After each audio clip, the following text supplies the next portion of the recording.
चक्कर है? ये लाल बिंदु बार बार मूव क्यों कर रहा है?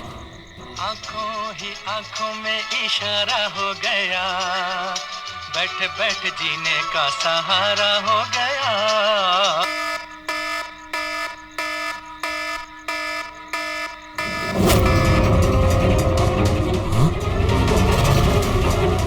ये लाल बिंदु कहाँ गायब हो गया?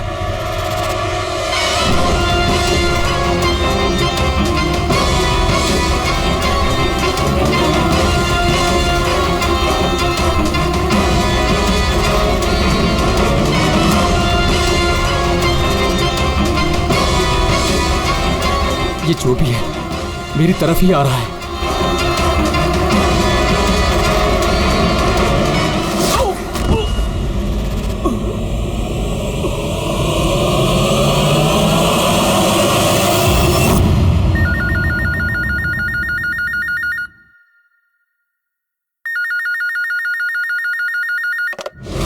Hello, CID bureau. मैडम मेरे दोस्त की मदद कीजिए, उसकी जान खतरे में है।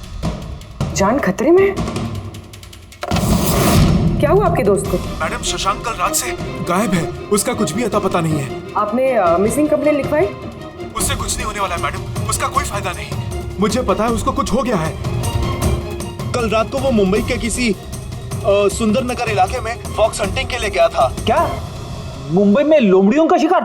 हे सुनो सुनो, अगर तुम सीआईडी के साथ मजाक करने की कोशिश कर रहे हो तो तुम्हारे लिए बहुत भारी पड़ेगा। 2 मिनट लगेगा तुम्हारा लोकेशन ट्रैक करने में और गिरफ्तार करने में। मैं सच में मजाक नहीं कर रहा हूँ सर, सचमुच में उसकी जान को खतरा है। आप प्लीज जाइए, उसको ढूंढिए। नाम पूछिए उसका। आप बोल कौन रहे हैं? सर मेरा नाम राजीव कुमार है। राजीव, ये फॉक्स हंटिंग ये क्या है?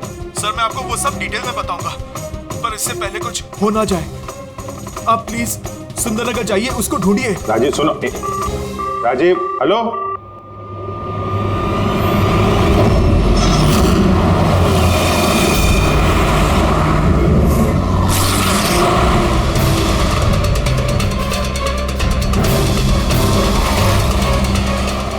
सर एक मिनट, वो गाड़ी पीछे बिल्डिंग में है सर।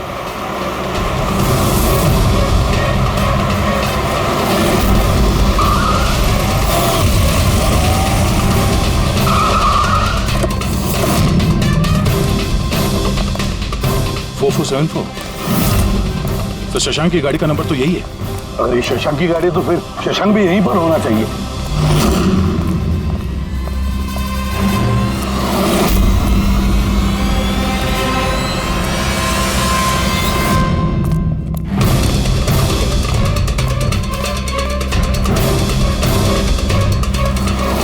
ओह माय गॉड,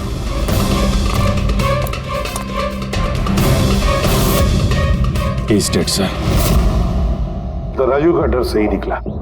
उसे पता था कि शशांक की जान को खतरा है।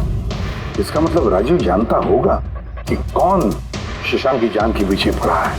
तो राजू को फोन करो।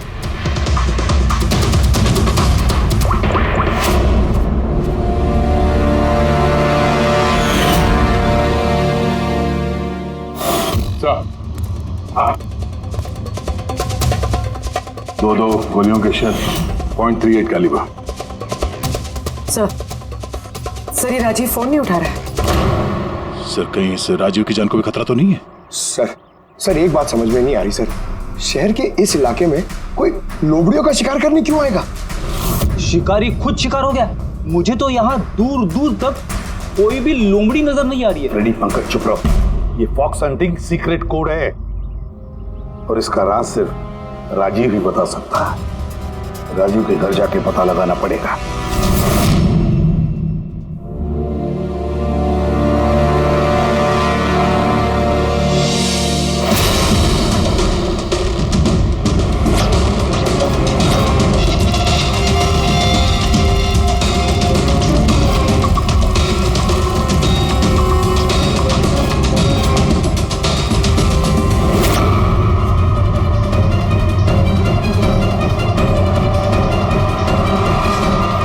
He's dead.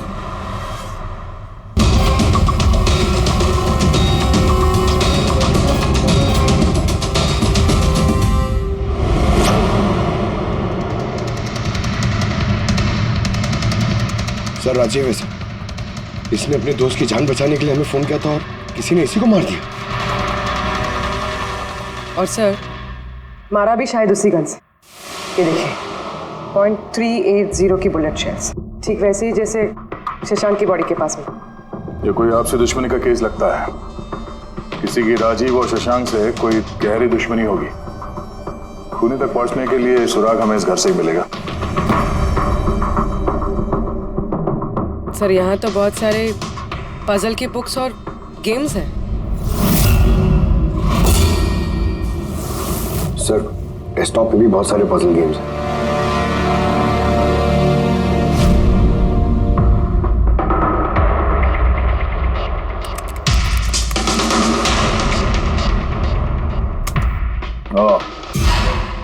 लगता है इस राजीव को पहेलियां सुलझाने का बहुत शौक था। ये देखो, उसके इस लैपटॉप पे ये पजल गेम का वेबसाइट खुला हुआ है। लेकिन सर इस पजल वाली वेबसाइट में है क्या? पूर्वी, लगता है ये वेबसाइट एक ग्रुप की तरह है। ये पजल प्रेमियों का ग्रुप। इस वेबसाइट पे जितने भी मेंबर्स हैं ये सब पहेलियों के शौकीन हैं। ये देखो, यहाँ पे ये पहेलियों के पिक्चर्स डाल रखे हैं और यहाँ पे ये अलग अलग तरह के पहेलियों के खेल के बारे में बात हो रही है।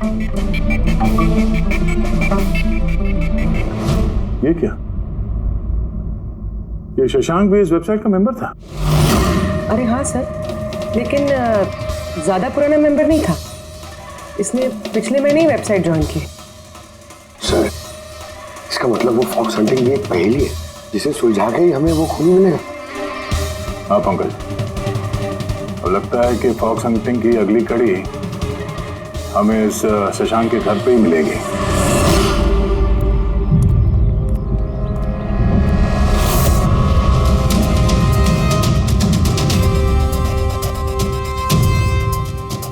ताला लगा हुआ है दरवाजे पे। लगता है शशांक यहाँ अकेला ही रहता है। कमाल है, आज तो शशांक के यहाँ बहुत मेहमान आ रहे हैं। नमस्ते जी। कौन? विकास तुम हो क्या? मैं वो नहीं हूँ जो आप समझ रहे हैं। मैं इंस्पेक्टर दया, सीआईडी से। सीआईडी वाले दया? अरे तुम्हारा तो बहुत नाम सुना है, बहुत कहानियां सुनी है तुम्हारी। शाबाश, ऐसे ही देश का नाम रोशन करते रहो। Thank you. हम लोग यहाँ शशांक जी से मिलने आए थे। शशांक? हाँ। क्या हुआ शशांक? नहीं, कुछ हुआ नहीं उसे। कोई और भी आया था शशांक के घर पे? हाँ, 20-25 मिनट पहले कोई आया तो था।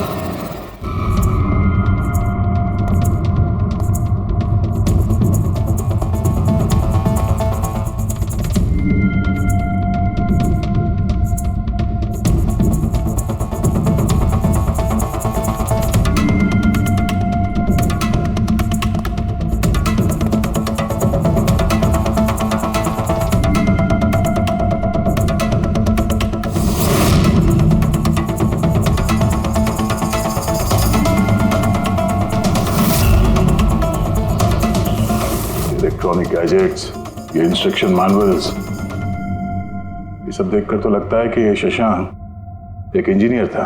किसी खास तरह के गैजेट के आविष्कार की कोशिश में लगा था ये। हाँ सर, यहाँ पर तो इतने सारे सर्किट बोर्ड्स और ये शॉर्ट वेव रेडियो भी है। ये देखिए।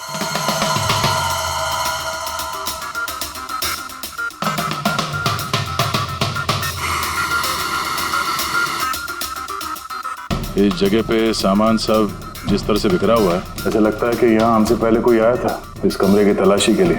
लगता है वो किसी खास चीज की तलाशी के लिए आया था। सर कहीं वो आदमी तो नहीं जिसके बारे में वो बता रहे थे कि हमसे पहले आया था? सर कहीं इस घर की चाबी तो नहीं है उसके पास? हो सकता है खूनी के पास शशांक के घर की चाबी हो सकती है, मुमकिन है।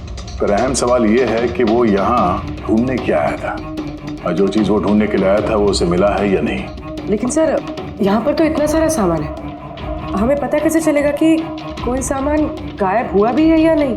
पूरी पहले तो हमें ये पता करना होगा कि राजीव और शशांक की दोस्ती कितनी गहरी थी, और ऐसे किस चीज में ये लोग फंसे थे जिसकी वजह से इनकी जान चली गई। सर राजीव और शशांक की तो मौत हो चुकी, हमें कैसे पता चलेगा कि उनकी दोस्ती कितनी गहरी थी? पता चलेगा। पजल वाली वेबसाइट के बाकी के मेंबर से पता चलेगा। तो मतलब कभी तुम रोनी, आशीष और प्रकाश शशांक और राजीव के साथ वेबसाइट पर रेगुलरली बातें करते थे? जी एसीपी सर। क्या तुम लोगों को किसी पे शक है कि उसने इन दोनों का खून किया? मालूम नहीं सर। अच्छा, ये तो मालूम होगा ये फॉक्स हंटिंग क्या है। सर आपको फॉक्स हंटिंग के बारे में कैसे पता? जाहिर सी बात है, ये लोमड़ी का शिकार तो हो नहीं सकता। असली बात क्या है ये बताओ। सर मतलब समझाना इतना आसान नहीं है, ये एक लंबी कहानी है। शुरू करो कहानी। सर कुछ 1 महीने पहले ही शशांक हमारी वेबसाइट का मेंबर बना था, पर उसे हमारी तरफ पहेलियों का शौक नहीं था। तो फिर? सर दरअसल उसे अलग अलग तरह के गैजेट्स का शौक था और वो ये दावा करता था कि हमारे सामने एक ऐसी पहेली रखेगा जिसे हम कभी सुलझा नहीं पाएंगे। अच्छा, तो क्या थी वो पहेली? सर उसने खुद का एक शॉर्ट वेव रेडियो बनाया था और अलग अलग तरह के स्टेशंस को चेक करते करते वो एक खास तरह के स्टेशन पे पहुंचा, जिस स्टेशन का नाम था नंबर स्टेशन। Number station?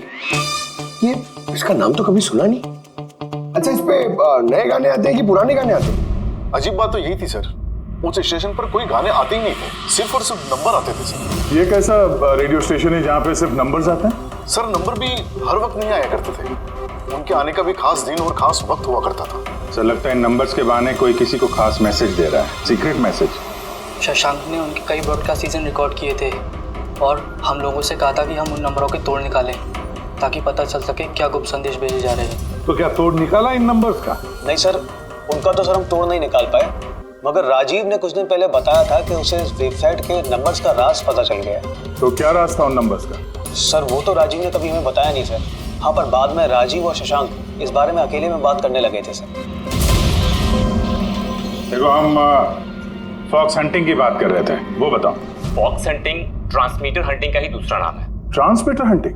जब कोई एक खास तकनीक से रेडियो ट्रांसमीटर के लोकेशन को ट्रैक करने की कोशिश करता है तो उसे हमारी भाषा में फॉक्स हंटिंग बोलते हैं। मतलब शशांक जरूर इस नंबर स्टेशन की लोकेशन ढूंढने की कोशिश कर रहा होगा। और कोई तो था जो नहीं चाहता था कि शशांक वो रेडियो स्टेशन पहुंचे, इसलिए उसने उसे मार दिया। आशीष, इन नंबर्स की रिकॉर्डिंग चाहिए हमें, सारी की सारी। तो ये है हमारी सीआईडी टीम। ये इंस्पेक्टर अभिजीत, इंस्पेक्टर सर, देश के सबसे जाबाज ऑफिसर्स को कौन नहीं जानता है? ये लोकेश है, लिंग्विस्टिक्स और मैथमेटिक्स का एक्सपर्ट। भाषाओं और संख्याओं का इतना ज्ञान है इनके पास जो शायद ही और किसी के पास हो। तो लोकेश जी, क्या लगता है आपको ये मोबाइल और इंटरनेट के जमाने में कोई नंबर स्टेशन का इस्तेमाल क्यों करेगा संदेश भेजने के लिए? अभिजीत, ये नंबर स्टेशन का इस्तेमाल बहुत पुराना है। इनफैक्ट सेकेंड वर्ल्ड वॉर में भी कई देश की सेनाएं ये तकनीक यूज करती थी अपने उन एजेंट्स तक पहुंचने के लिए जो दूसरे देशों में थे। हाँ, मानते हैं कि इस वक्त मोबाइल इंटरनेट का जमाना है, पर मोबाइल इंटरनेट से दिए गए मैसेजेस बहुत आसानी से ट्रेस हो सकते हैं। एग्जैक्टली, इसीलिए तो ये वही तरीका इस्तेमाल कर रहे हैं, सेकेंड वर्ल्ड वॉर वाला। अब लोकेश, पता ये लगाना है कि इन संख्याओं के पीछे असली मैसेज क्या है। Sure sir. वैसे ये मैसेजेस कौन सी रेडियो फ्रीक्वेंसी पर आए थे? 3.22 नैनोहर्ट्ज।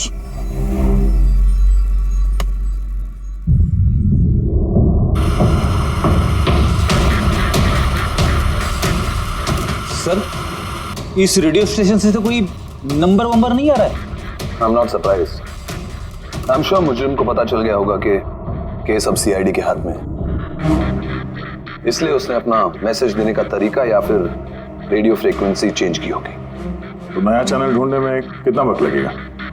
बहुत मुश्किल है दया। एक नया चैनल ढूंढना मतलब रेगिस्तान में सुई ढूंढने के बराबर है। महीनों या तो सालों भी लग सकता है। नहीं लोकेश, हमारे पास वक्त भी नहीं है उतना। एक काम करते हैं, पुराने रिकॉर्डेड मैसेजेस सुनते हैं। लोकेश जी, ये मैसेजेस हफ्ते में 4 बार भेजे जाते हैं, मंडे, ट्यूसडे, वेडनेसडे और थर्सडे को। ये मैसेज सबसे पहले हफ्ते के सोमवार को ब्रॉडकास्ट हुआ था उस नंबर स्टेशन पे। आंखों ही आंखों में इशारा हो गया। 1 9 4 2 3 4 5 7 0 9 3 5 2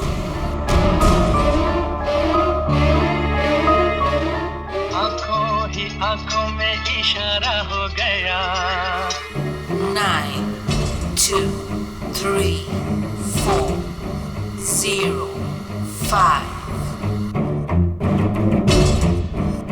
आंखों ही आंखों में इशारा हो गया 6, 7, 2, 7, 1, 1.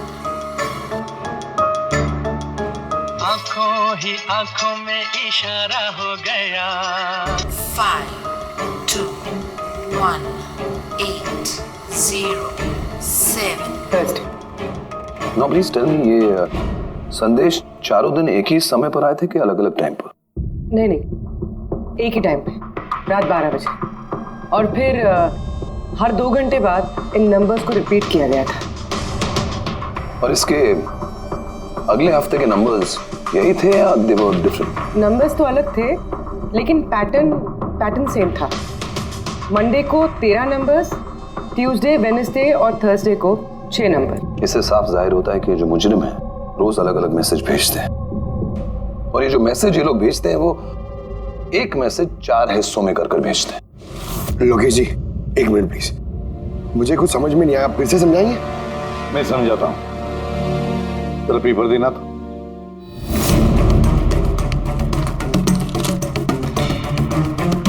मान लो ये पूरा कागज एक मैसेज है, एक, इसके हम 4 हिस्से करेंगे। अब इस एक कागज के 4 टुकड़े हो गए, 4 हिस्से, मतलब एक मैसेज के 4 हिस्से हो गए, है ना? ये देखो,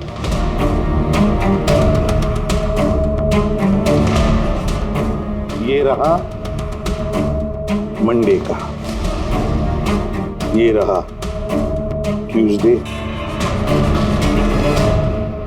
वेडनेसडे और ये थर्सडे। मतलब ये सोमवार, मंगलवार, बुधवार और गुरुवार, ये 4 हिस्से जब एक होते तो एक पूरा मैसेज उनको मिलता था, है ना लोकेश? अभी नंबर्स को देखकर क्या लगता है तुम्हें, क्या मतलब है उसका? सर, ये नंबर्स के पीछे छुपा राज जानने के लिए मुझे वन टाइम पैड की जरूरत पड़ेगी। वन टाइम पैड ये क्या है? जैसा कि मैंने आपको बताया, ये टेक्निक वर्ल्ड वॉर 2 में यूज होती थी। उस वक्त हर एक देश अपने स्पाइस को एक वन टाइम पैड देता था, जिससे वो जो कोड्स हैं उनको डिसाइफर कर सके, जो सूचना है उसका मतलब निकाल सके। इसे कहते हैं वन टाइम पैड। तो राजीव और शशांक के हाथ भी ये वन टाइम पैड लग गया होगा, इसीलिए वो एक ऐसी पहेली तक पहुंच गए जो उनके लिए जानलेवा साबित हुई। ठीक है, इस राजीव और शशांक के घर जाके पता लगाना पड़ेगा इस वन टाइम पैड के बारे में।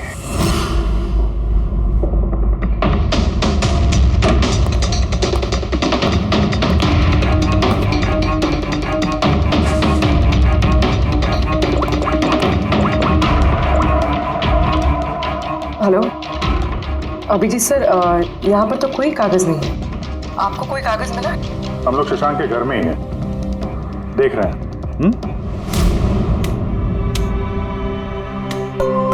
कौन शशांक? कौन है यहाँ?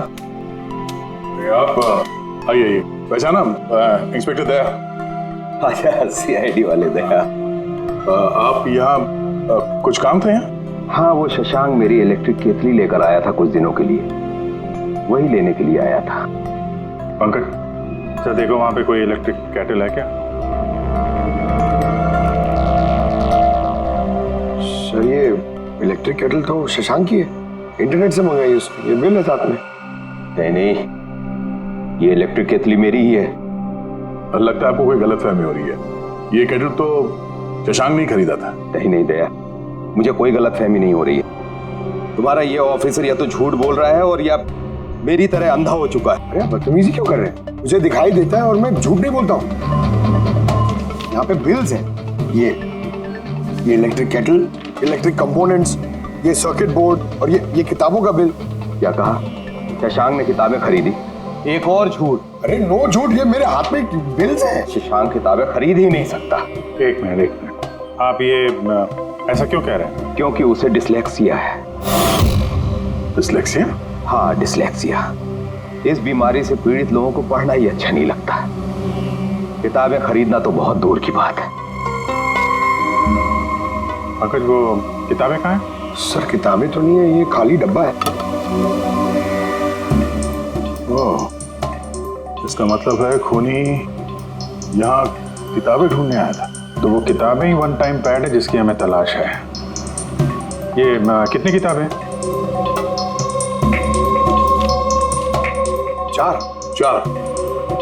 4 हफ्ते के लिए 4 किताबें। कौन कौन सी बुक्स हैं? तो ये है वो 4 किताबें जो शशांक के लिए ओटीपी का काम कर रही थी। Bye bye son, high like a kite, the great cyber heist, stone age. और इन्हीं किताबों में वो मैसेजेस भी छुपे हैं जो मुजरिम एक दूसरे को भेज रहे थे। सर सोमवार को ये लोग 13 नंबर्स भेजते हैं, यानी इन 13 नंबर्स का मतलब इन किताबों से मालूम पड़ेगा।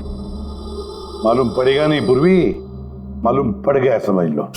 देखो जैसे इंसानों की उंगलियों के निशान, फिंगरप्रिंट्स एक जैसे नहीं होते, किसी के भी एक जैसे नहीं होते, वैसे ही हर किताब का अपना एक ISB नंबर होता है, इंटरनेशनल स्टैंडर्ड बुक नंबर।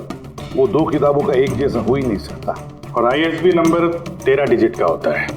किताब के पीछे ये बारकोड देख रहे हो, इसके नीचे लिखा हुआ है। इसे किताब का बारकोड भी कह सकते हैं। वैसे ये नंबर दूसरे तीसरे पेज पे भी लिखा रहता है, ISB नंबर। सर मतलब इन ISB नंबर्स को इंटरनेट पे सर्च करके मुजरिम को सबसे पहले ये पता लगता है कि किताब कौन सी खरीदनी है। एग्जैक्टली। और फिर उस किताब के ISB नंबर से वो लोग अपना सीक्रेट मैसेज ढूंढ लेते हैं। तो जो पहले सोमवार को ISBN नंबर भेजा गया था सर, वो है ये 19423457099352। पूर्वी जरा चेक करो इन 4 किताबों में से ये ISBN नंबर किसका है।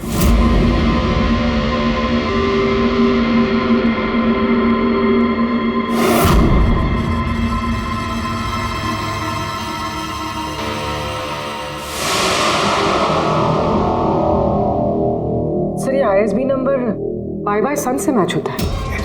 अरे वाह सर, ये तो बहुत आसान है, इसे तो कोई भी समझ सकता है। एग्जैक्टली। इसी तरह हफ्ते के बाकी 3 नंबर भी डिकोड किए जा सकते हैं। मतलब मंडे के दिन का तो उनको सीक्रेट मैसेज का पता चल ही गया, लेकिन बाकी 3 दिनों में किताब के पेज नंबर से, लाइन नंबर से और वर्ड नंबर से उन्हें मैसेज पता चल जाता। सर ये ट्यूसडे को आया message 923405, 92 page number 34 line 05 word, मतलब 92 नंबर पेज पे 34 लाइन 5वां वर्ड। ठीक उसी तरह से हर हफ्ते एक नई किताब और एक नया संदेश।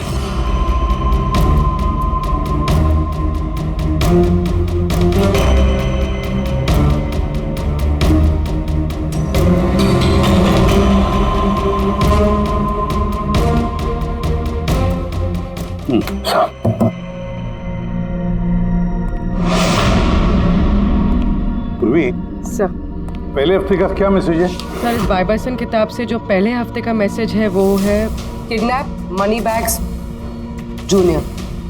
Kidnap money bag. सर दूसरे हफ्ते आया था, ये किताब का नाम है द ग्रेट साइबर हाइस्ट। इसका मंगलवार को आया था सर, रैंसमवेयर। और वेडनेसडे को अटैक। और थर्सडे को आखिरी मैसेज आया था ट्रिंग ट्रिंग ट्रिंग ट्रिंग। और तीसरे हफ्ते की किताब है sir high like a kite. High like a kite.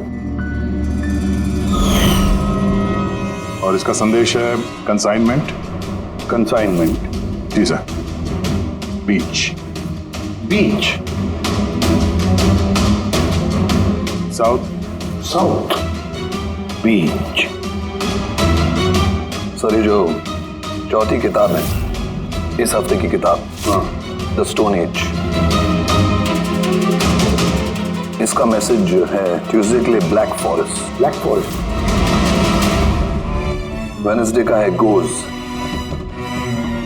बस इतना ही है सर, इट्स इनकम्प्लीट। आज गुरुवार है सर, ये अधूरा संदेश आज रात पूरा किया जाएगा। हाँ अभिजीत, अब तक जितना भी मैसेज आया हमारे पास अच्छी तरह से स्टडी करके देखना पड़ेगा ये क्या खिचड़ी पक रही है। सर ये पहला message, kidnap money bag junior. ऐसा लगता है ये मैसेज अजिंक्य जी के लिए है। अजिंक्य के लिए ही है दया, क्योंकि अजिंक्य सबसे बड़ा फाइनेंसर है फिल्मों का और उसका निकनेम भी मनी बैग है। किडनैप मनी बैग जूनियर, शायद कोई अजिंक्य के बेटे को किडनैप करना चाहता है। जूनियर? हाँ हो सकता है, बिल्कुल हो सकता है अभिजीत। फिर अगला मैसेज है रैंसमवेयर अटैक ड्रिंक ड्रिंक। यानी ड्रिंक ड्रिंक तो हमारी देश की सबसे बड़ी टेलीकॉम कंपनी है, कहीं ऐसा तो नहीं ये गैंग इस कंपनी पर रैंसमवेयर अटैक करने वाली है? सर ये रैंसमवेयर अटैक मतलब? अरे यार कोई ड्रिंक कंपनी के डेटा और सर्वर को हैक करना चाहता है और हैक करने के बाद फ्री करवाने के लिए वो लोग ड्रिंक कंपनी से रैंसम लेंगे। ओ, तो इसे कहते हैं रैंसमवेयर अटैक। मगर सर ऐसे कोई न्यूज़ तो आई नहीं है कि ड्रिंक कंपनी पे ऐसा कोई साइबर अटैक हुआ हो। सर मेरे पास भी ये ड्रिंक का ही सिम कार्ड है, लेकिन कनेक्टिविटी का तो कोई इशू ही नहीं है। और सर तीसरा मैसेज है कंसाइनमेंट साउथ बीच। ऐसा लगता है कि साउथ बीच में कोई गैर कानूनी कंसाइनमेंट आ चुका है या फिर आने वाला है। Black Forest gold.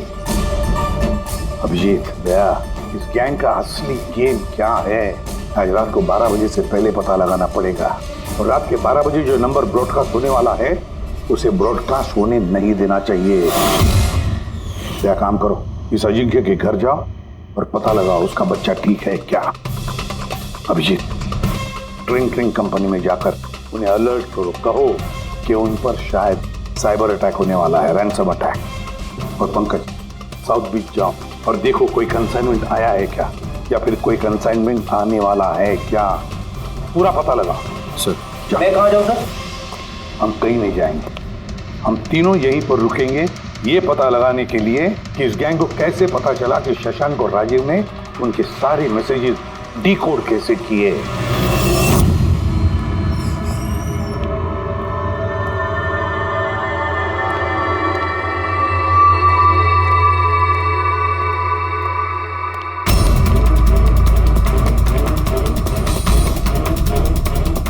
Personal files encrypted.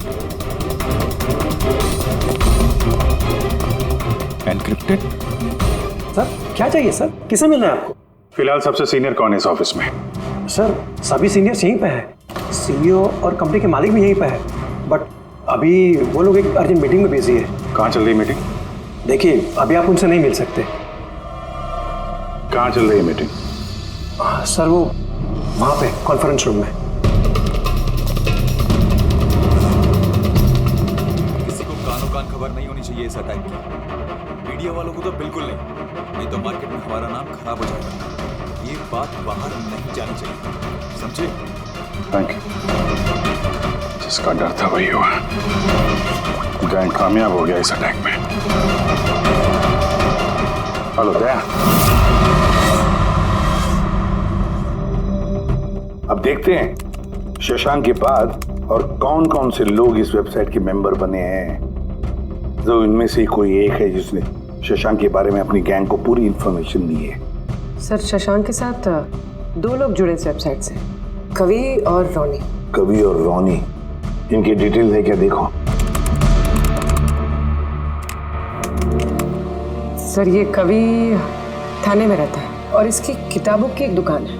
कवि की किताबों की दुकान है तो फिर उसके लिए ISB नंबर, मेरा मतलब है इंटरनेशनल स्टैंडर्ड बुक नंबर का इंतजाम करना तो बाएं हाथ का खेल है। और ये रोनी वो क्या करता है? सर रोनी पुणे के कॉल सेंटर में काम करता है। जरूर इन दोनों में से कोई एक है जो शशांक और राजीव की मौत का जिम्मेदार है और वही अपनी गैंग की नई रेडियो फ्रीक्वेंसी भी जानता होगा। सर अगर हमें इस गैंग की नई रेडियो फ्रीक्वेंसी का पता चल जाए तो एक पावरफुल ट्रांसमीटर से हम उनकी लोकेशन भी जान सकते हैं। लोकेश, रेडियो फ्रीक्वेंसी का बंदोबस्त हो जाएगा, मगर ये पावरफुल ट्रांसमीटर का क्या? सर मेरे कुछ कनेक्शंस हैं, मैं उनसे बात करके हमारे लिए एक ट्रांसमीटर बनवा सकता हूँ। ग्रेट, तो फिर बनवाता।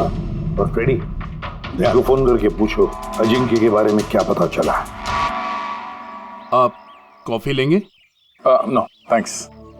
वैसे ये आपके घर के बाहर इतनी सिक्योरिटी हमेशा रहती है या आज कुछ खास बात है?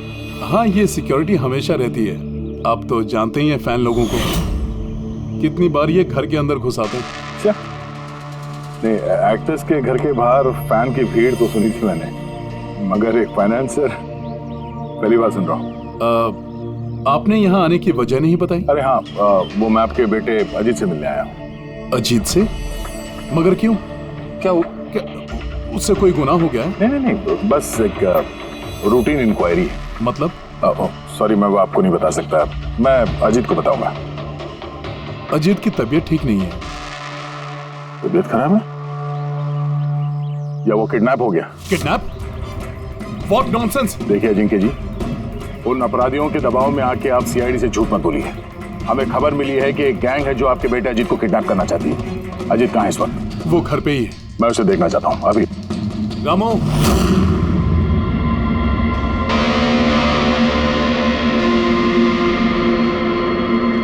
अब तो तसल्ली हो गई। मैंने आपसे कहा था ना, मेरा बेटा घर पर ही है, उसकी तबीयत ठीक नहीं है। जाओ बेटा, कमरे में जाके आराम करो। एक मिनट,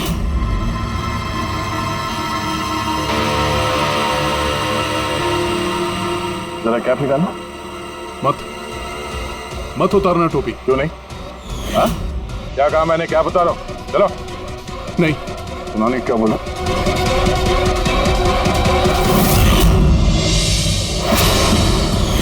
तो तुम्हारे कान को क्या हुआ? हाँ? क्या हुआ क्या ये? आपको इसकी जो किडनैपिंग की खबर मिली है वो बिल्कुल सच है, मगर अफसोस बहुत देर के बाद मिली। इसका किडनैप तो 3 हफ्ते पहले ही हो चुका था। 100 करोड़ रुपए देने पड़े मुझे उस किडनैपर को, मेरे बेटे की जान बचाने के लिए। और उन लोगों ने चोट पहुंचाई इसे? उन्होंने पहले ही इसका एक कान काट कर मुझे भेज दिया था और फोन करके कहा कि अगर मैं पुलिस को कुछ भी बताऊंगा तो मेरे बेटे की जान ले सकते हैं वो लोग। I am so sorry. आपके बेटे के साथ जो हुआ वो तो हम बदल नहीं सकते हैं, पर मैं आपसे वादा करता हूँ उन मुजरिमों ने जो किया है उसकी सजा उन्हें जरूर मिलेगी। भगवान के लिए ऐसा कुछ मत करना। अगर उनको पता चला कि मैंने सीआईडी को सब कुछ बता दिया तो मेरे बेटे की जान भी ले सकते हैं। ऐसा कुछ नहीं होगा, मगर आपको हमें पहले ही बता देना चाहिए था। क्या गारंटी है कि ये सब करने के बाद वो किसी और मासूम के साथ ऐसा कुछ नहीं करेंगे? हाँ?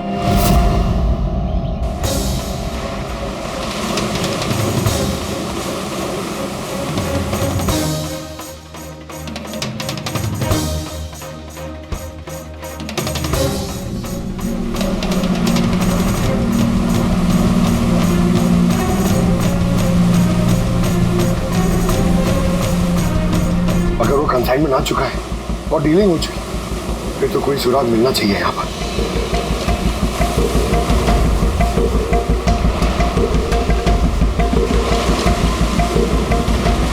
ये निशान कैसे? इन्हें देख के तो लगता है जैसे कि कोई बहुत भारी सामान या डब्बा घसीटा गया है।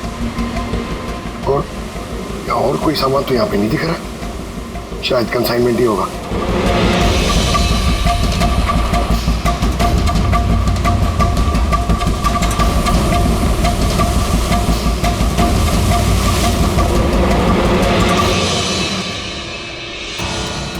आपके पास तो काफी अच्छा कलेक्शन है किताबों का मिस्टर कवि। आप लोग यहाँ मुझे बुला लिया होता मैं भी और आ जाता। हम लोग वीडियो चैट भी कर सकते थे फिर से। लगता है आपको हमारा यहाँ पर आना पसंद नहीं आया। जी नहीं, ऐसी बात नहीं है। क्या लेंगे आप लोग, चाय या ठंडा? चाय ठंडा तो बाद में ले लेंगे, फिलहाल तो हम लोग किताबें लेने आए हैं। मिलेगी? हाँ हाँ, क्यों नहीं। बोलिए कौन सी किताब चाहिए आपको? हमें 4 किताबें चाहिए। Bye bye son, the great cyber heist, high like a kite और स्टोन एज। क्या हुआ? किताबों का नाम सुन के नानी याद आ गई?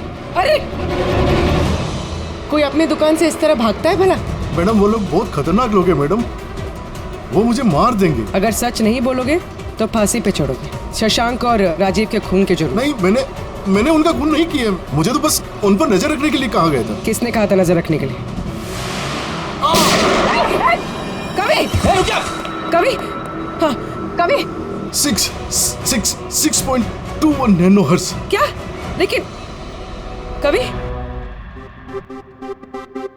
6.21 नैनोहर्ट्ज। अब इससे पहले कि इस हफ्ते का आखिरी संदेश वो लोग भेजे और एक जुर्म करें, हमें इस गैंग को रोकना होगा।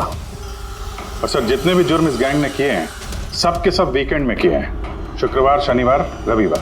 हाँ, मतलब गुरुवार के दिन आखिरी संदेश आ जाएगा और फिर फ्राइडे और सैटरडे, शुक्रवार और शनिवार के दिन वो लोग जुर्म कर देंगे। और सर, जुर्म सिर्फ एक तरीके का नहीं है, अलग अलग तरह का। ये kidnapping, cyber extortion. Sir forensic lab से आ रहा हूँ। डॉक्टर सालुंके को रेत से कोकेन की ट्रेसेस मिले सर। माय गॉड, बीच में ड्रग स्मगलिंग चल रही है। न जाने किन किन गुनाहों से जुड़ी हुई है ये गैंग। देश की सुरक्षा को ध्यान में रखते हुए हमें इस गैंग को जल्द से जल्द खत्म करना ही होगा। Sir, transmitter 6.21 nanohertz, right? 6.21 nanohertz. तो हम इस गैंग के रेडियो फ्रीक्वेंसी तक पहुंच सकते हैं। अब आएगा मजा। अब हम फॉक्स हंटिंग करेंगे।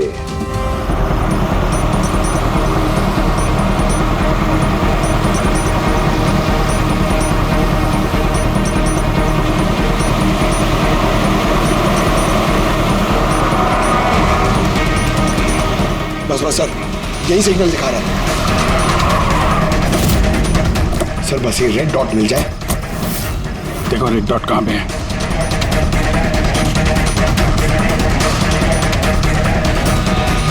सर 12 बज रहे हैं। ये ब्रॉडकास्ट किसी भी वक्त हो सकता है। मैसेज मिस नहीं होना चाहिए।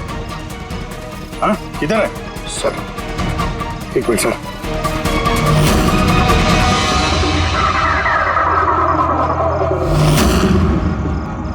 सर, हाँ, एक मिनट सर। इधर है सर।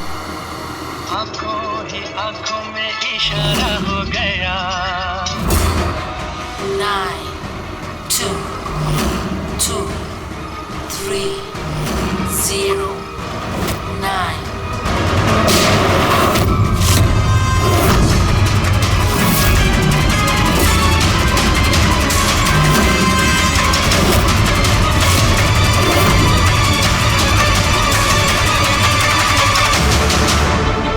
Oh no, इसने तो अपने आप को गोली मार ली है।